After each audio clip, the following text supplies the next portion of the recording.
Mheshimiwa mbunge amezungumzia kuhusiana na swala la kiwanda cha chai hapa.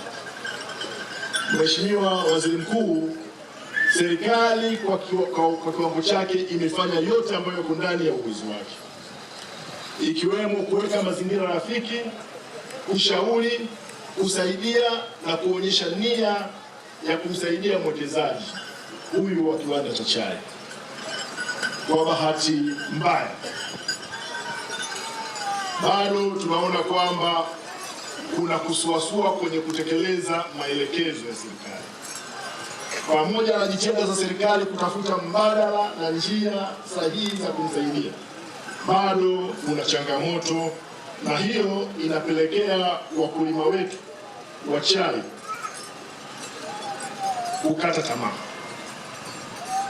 Na mwekezaji huyu ana mashamba sio hapa tu, lakini kule Kibena na Luponde, lakini hata kule Tanga ana sehemu kubwa ya mashamba ya chai.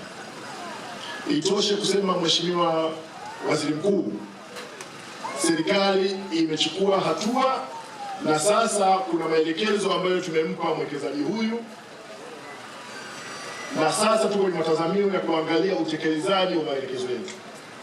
Mheshimiwa Waziri Mkuu, ndani ya kipindi cha miezi mitano kutoka sasa tutakupa mrejesho wa hatua ambazo tumefikia baada ya kipindi hiki cha matazamio ya maelekezo yetu kutekelezwa ama kutokutekelezwa. Tutajua nini cha kufanya na tutakupatia mrejesho wa hili.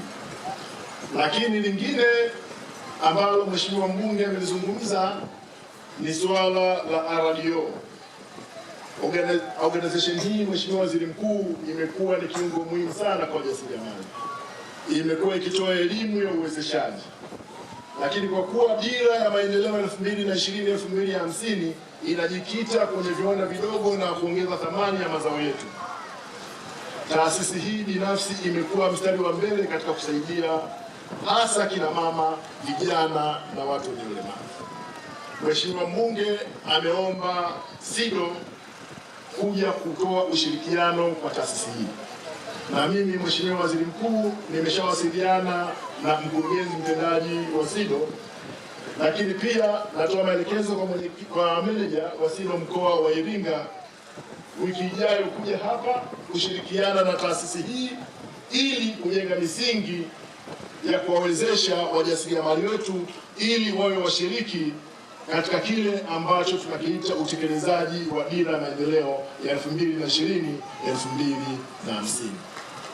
Mwisho, ingawa si kwa umuhimu, Mheshimiwa Waziri Mkuu, tumepokea maelekezo yako ya kuhakikisha kwamba tunakuja na tunasimamia changamoto za wakulima wa chai, lakini na wale washitiri ambao wanadai viwanda hivi vya chai, lakini kumsimamia kwa karibu mwekezaji huyu ili zao la chai liwe ama liendelee kuwa moja ya mazao ya kimkakati kwetu, lakini moja ya mazao ambayo yanaenda kutoa ajira kwa watu wetu, lakini yanaenda kwa msingi wa uimarishaji wa uchumi hasa katika nyanda za juu kusini, hasa katika mkoa wa Iringa na Njombe. Mheshimiwa Waziri Mkuu, naomba kuwasilisha.